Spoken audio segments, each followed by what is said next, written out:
What is going on, everybody? It is your boy Markie Ace over here, back at it again with another video. And yes, I am back with another video today. And this is gonna be a pretty important, interesting video topic to talk about. Yes, if you're new to this channel, make sure you give this video a thumbs up and subscribe to my channel. Alright, thank you. And yeah, now let's get to the topic here. Let's talk about it, man. Let's talk about the state of WWE Post-Mania season heading into SummerSlam. Now, it's gonna be, I mean, a lot of things have been happening, man, since after WrestleMania, man. Like, bro, we just had, you know, the releases, man, you know, all the mass releases, and then we, on top of that, in addition to those, to all the releases, like, you know, Aleister Black, Zelina Vega, you know, like Kairi Sane, Santos Escobar, you know, all those people. In addition to that, we just had the New Day just leave WWE because, you know, WWE or TKO apparently wanted to structure their deals and give them a pay cut.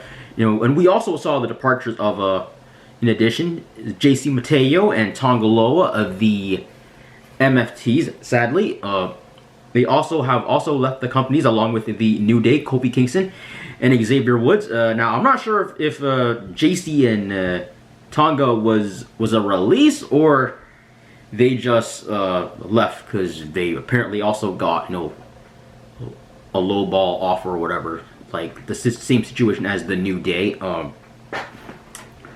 But yeah, I mean, it's going crazy right now, like crazy with what is going on in WWE and TKO right now, and where the fuck WWE is doing, sorry, whatever the fuck TKO is doing to WWE right now. Like, obviously with a faction like the New Day, with people like the Kofi Kingston and Xavier Woods, to, you know, have been in the company for like a long time. Like, bro, Kofi Kingston 18 years, and I think Xavier 16. You know, like, I thought these guys would be like, you know, like WWE lifers, man. Like, they'd be in WWE for life, you know. They'd end their wrestling careers in the WWE. And apparently that's not the case, because they got, as soon as, you know, TKO was telling them, hey, you know, we want to give you a pay cut, they were like, nah, fuck this, man, we out of here. Right? And that's crazy, man. At least, you know, Kofi Mania happened. At least, you know, Kofi Kingston, you know, in his 18-year WWE career, you know, became WWE champion, and became WWE champion at WrestleMania. So he got his moment. He got the Kofi Mania moment. It just sucks, you know. It just sucks that, you know, like, their time in WWE had to end like this. You know, unfortunate. And it's not just, you know, with them, you know, apparently, you know, a lot of talent in WWE right now is being approached to take a pay cut from TKO, and this apparently started happening on the day of the mass releases after WrestleMania. And so you gotta wonder, like, you know, 100%, some of those people that got released on that day were, you know, weren't really released, but they just didn't want to take that pay cut or something, man. So there's that, and then there's obviously, you know, like, some talent that also took the pay cuts, and there's one major name that's being reported that apparently took a pay cut from WWE or from TKO, and he or she is now still with the company. I don't know if this whole pay cut thing is applying to NXT talent, but, you know, but just want to put that out there. But moving on, continuing else with the state of WWE, we also had, you know, like, fresh people from NXT debut, you know, on the main roster, and, you know, fresh people, you know, debut on NXT, man, as well, man. So, you know, that's also the same thing, you know, like, you know, starting with, you know, like, new people that debuted on the main roster. You just had, you know, Sol Ruka, you know, who, you know, never became NXT Women's Champion, but, you know, I'd probably say had a great reign as the NXT Women's North American Champion. You know, made her debut on Monday Night Raw, on the Raw after Mania, and now she's part of the Raw roster, and it looks like she's her first official feud is heading into a feud with Becky Lynch, as we saw on Raw this past Monday, as of the making of this video. And then we had Joe Hendry, you know, who signed with WWE, and in like what, late November. You know, he actually wasn't in NXT that long. Actually wasn't in NXT that long, only for a few months. You know, and now he's on Monday Night Raw, right? So kudos to Joe Hendry. I think Joe Hendry is gonna, you know, Joe Hendry, Sol Ruka, I think they're gonna run roughshod. Oh, and Ethan Page. Also, shout out to Ethan Page, who also debuted on the Raw after Mania. You know, I think Ethan Page is definitely gonna carry the for this time being, heading into SummerSlam. I think he's gonna carry the mid-card division. Hey, you know, who knows, man? He might just become the next Intercontinental Champion, right? So I could see Ethan Page, you know, winning the Intercontinental Champion soon. Like, bro, this guy even became the NXT champion at during, like, I think it was like after his first month in NXT at a Heat Wave in 2024. I was there live. Like, you never know, man. Ethan Page could shock us. And speaking of shock, man, you also had you know, on SmackDown we had people like Fatal Influence, you know. Big Great Impression debut, you know, on SmackDown, on the SmackDown after Mania. Fatal Influence, the faction of JC Jane, Fallon Henley, and their newest member, their recent third member, Lady Reed. Yeah, also making waves, man. Like, bro, these girls just came in from NXT and you just, you know, made a statement. They attacked, you know, Charlotte, Alexa Bliss, you know, Paige and Brie Bella, while they're in an ongoing tag match, you know, and then that same night, you know, JC Jane was in a match against Rhea Ripley, right? And then, you know, the week after on SmackDown, JC Jane fought Charlotte Flair, a 14-time women's champion, and won that match against Charlotte Flair on her second match on SmackDown. So I'm like, yo, like, you know, like, even Fatal Influence is one of those groups. It's like, you know, he didn't expect them to take off like this, but because I remember when they first, you know, debuted when they first became a faction on NXT, when the Fatal Influence, you know, the faction debuted on NXT, you know, I didn't see that much going on for them, you know. And then everything changed the moment, you know, the ringleader, JC Jane, you know, defeated Stephanie McMahon to become the NXT Women's Champion. And then from that point, you know, JC Jane, you know, became a 2-time NXT Women's Champion and carried the NXT Women's Division, you know, heading up until Stand and Deliver this year. Now they're on Fatal Influence on the main roster, and they're killing it, man. I feel like, you know, like, bro, the female Shield. If you guys want a female Shield, man, you're looking at Fatal Influence, man.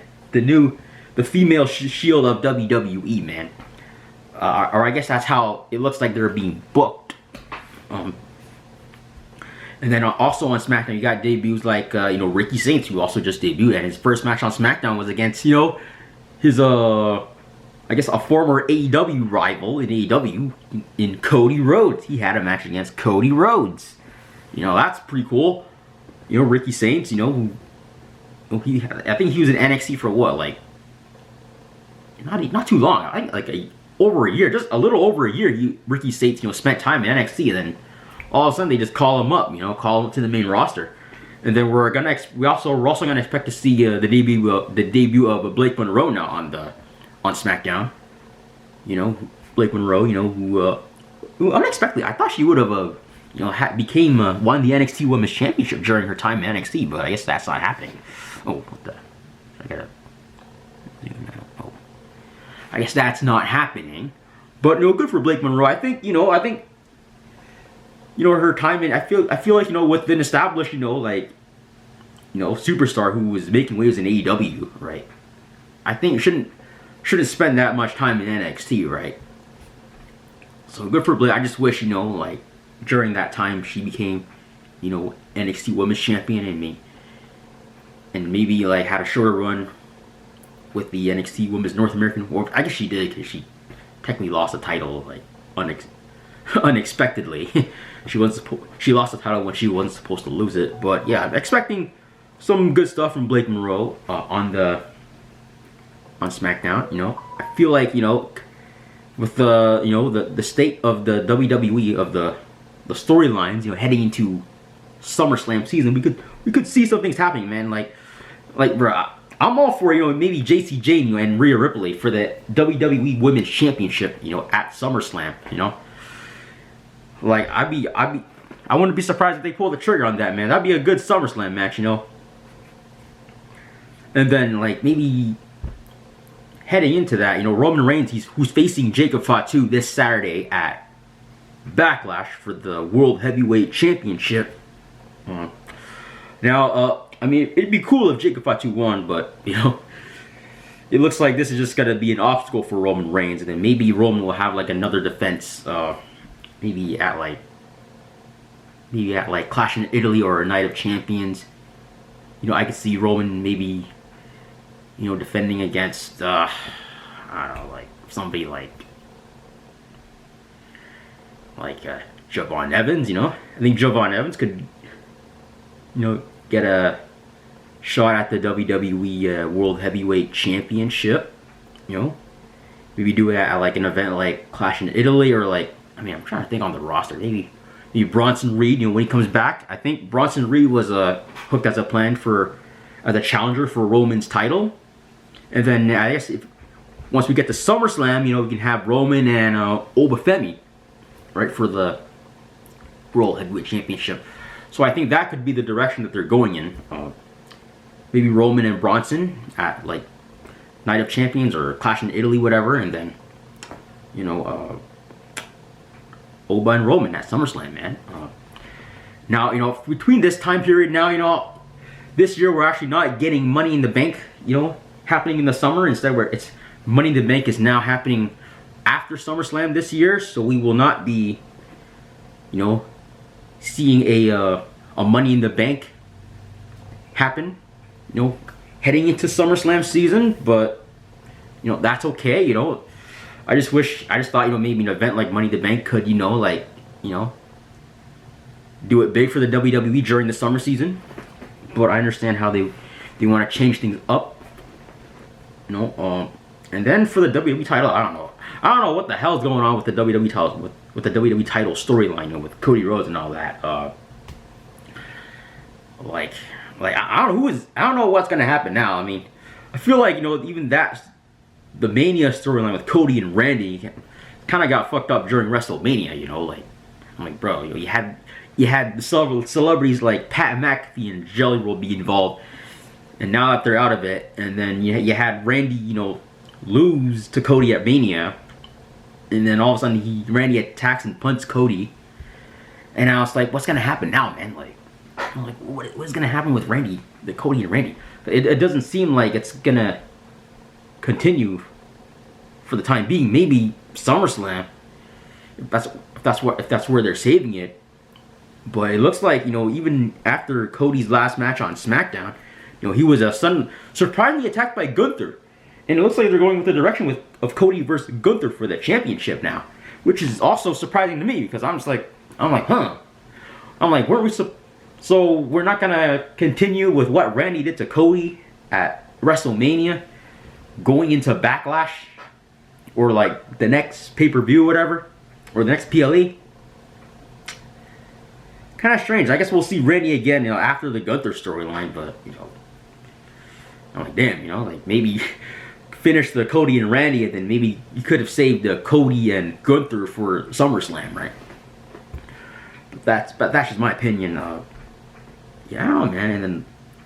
And then you got, like, I don't know, you got, like, Liv Morgan, right? Stephanie Vaquer is injured, so we're not getting a rematch between them anytime soon.